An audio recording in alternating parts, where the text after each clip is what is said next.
Un brazo ABC en un plano horizontal y con un empotramiento en A está hecho con dos barras de acero sólidas idénticas, AB y BC, soldadas en ángulo recto, y cada barra tiene una longitud L. La primera pregunta es si se sabe que el esfuerzo de tensión máximo principal en la parte superior de la barra en el soporte A, debido solo a los pesos propios de las barras, es sigma admisible. Me pide determinar el diámetro D que tienen que tener las barras. Y la pregunta B dice si el esfuerzo de tensión permisible sigma y cada barra tiene un diámetro D igual a D sub 0, o sea, en este caso se vuelve literal el diámetro y me da el esfuerzo admisible. Me pide cuál es la carga máxima hacia abajo P que se puede aplicar en C, además del peso propio. O sea, en la parte B prácticamente me quedo ya con un diámetro D sub 0. No es como la parte A donde yo tengo que dimensionar, pero me dice agregándole una carga P vertical en el punto C, además del peso propio. Justamente me pide hallar ese valor admisible de la carga P. Ok. Si yo analizo entonces la sección A, que vendría a ser la sección del empotramiento, a mí me está siendo bien específico el problema y me dice que la tensión máxima, o sea, el esfuerzo principal en la parte superior de la barra en el soporte en A. Entonces exactamente sería ese punto P que vemos ahí en la sección circular del empotramiento en A. En cuanto a cargas, en esa primera parte A solamente tenemos el peso propio. Solamente el peso propio de AB y BC que actúa en dirección gravitacional, ¿verdad? Hacia abajo. Entonces lo que hacemos primeramente es el peso total del tramo AB tiene que ser igual al peso total del tramo BC, donde va a ser igual a el área de base por la longitud. Ahí tenemos el volumen, pi por diámetro al cuadrado sobre 4, que es el área, por la longitud L tengo el volumen, y ahí multiplico por lo que sería el peso específico del acero.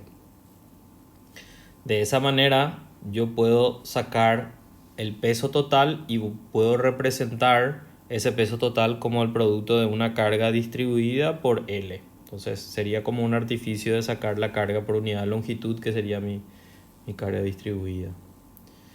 De esa manera, cuando trabajo entonces con el tramo AB, tendría ese peso propio, ¿sí?, que vendría a ser Q, tendría el peso total del tramo BC, y como yo reduje todo mi sistema BC al punto B, tengo que trasladar, por supuesto, con un momento torsor. Entonces, toda esa fuerza resultante del tramo BC yo llevé a la sección B con una fuerza perpendicular al eje AB y con un momento torsor.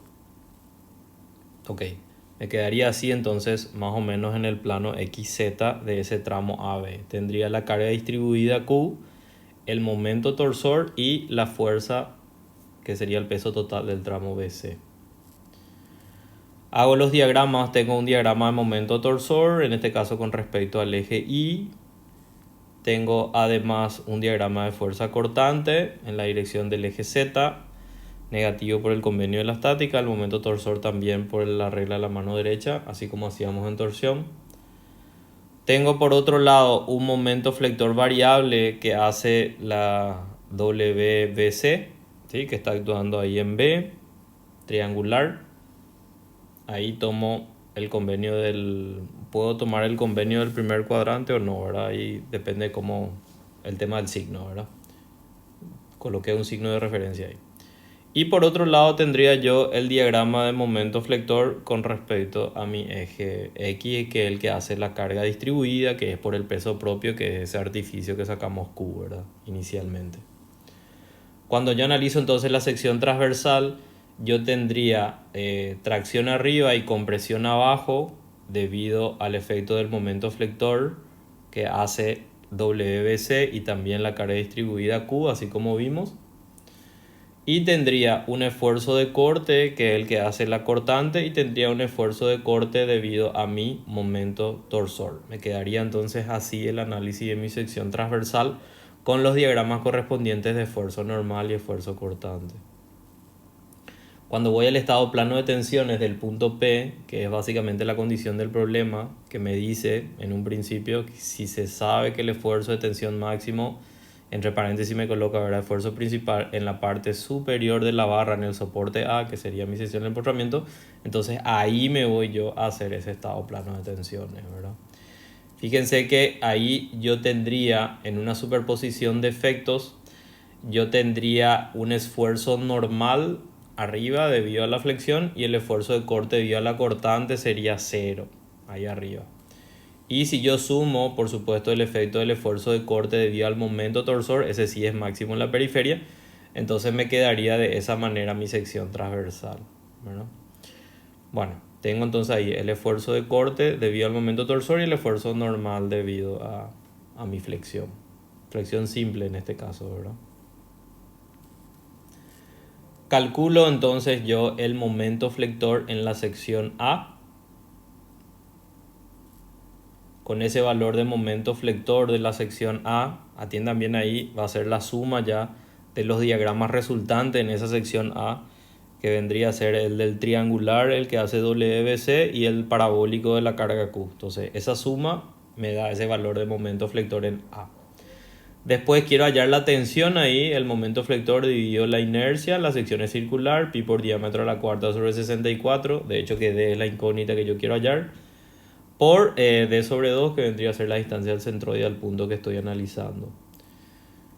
De igual manera, yo analizo también el esfuerzo de corte debido al momento torsor, donde tengo mi momento torsor, que es WBC por L sobre 2, dividió la inercia polar, en este caso, pi por diámetro a la cuarta sobre 32, y tengo también ahí el radio polar. Entonces, calculo yo tanto el esfuerzo en la dirección Y del punto P y el esfuerzo de corte debido al momento torsor en el punto P. Con eso ya tengo prácticamente todo, ¿verdad? Claro, va a estar en función de mi incógnita del problema, que sería D, en este caso. Realmente el problema está resuelto de forma literal, como podemos notar, pero en el examen se le dio valores numéricos. Bueno, entonces, con ese esfuerzo normal y ese esfuerzo cortante, yo puedo calcular las coordenadas del centro de mi círculo de Moore y puedo calcular también la tensión principal, que va a ser la intersección del círculo de Moore con el eje de los esfuerzos normales, que va a ser la coordenada OC más R. Entonces, de esa manera, yo sé que mi tensión admisible, que es un dato del problema, va a ser igual entonces a OC más R. Ahí voy a tener mi tensión principal máxima por círculo de Moore. Y mi R, como podemos notar, aplicando la fórmula de círculo de Moore, puedo tener en función de D minúscula. Y de esa manera entonces yo saco el valor de D minúscula, que sería el diámetro. Estos son los valores numéricos que se le asignó al examen, ¿verdad? Como había varias filas, ¿verdad? Entonces la resolución está literal, pero después se le asignó estos valores. Tengo entonces el peso específico del acero, esa tensión admisible para la parte A y también la tensión admisible para la parte B, que son valores distintos, ¿verdad?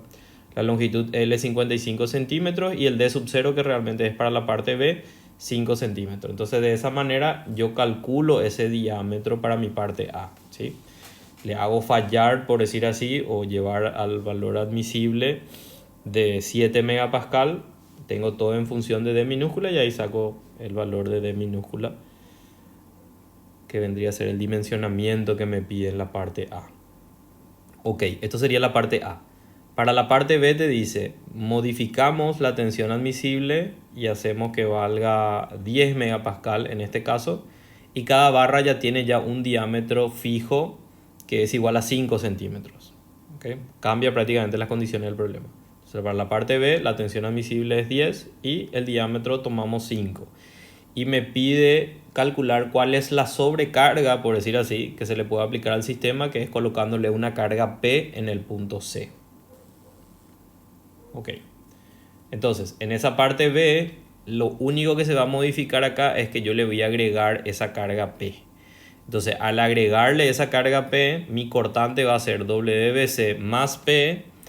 Y por supuesto que también mi momento torsor se va a modificar, por eso yo le coloqué una T' ahí.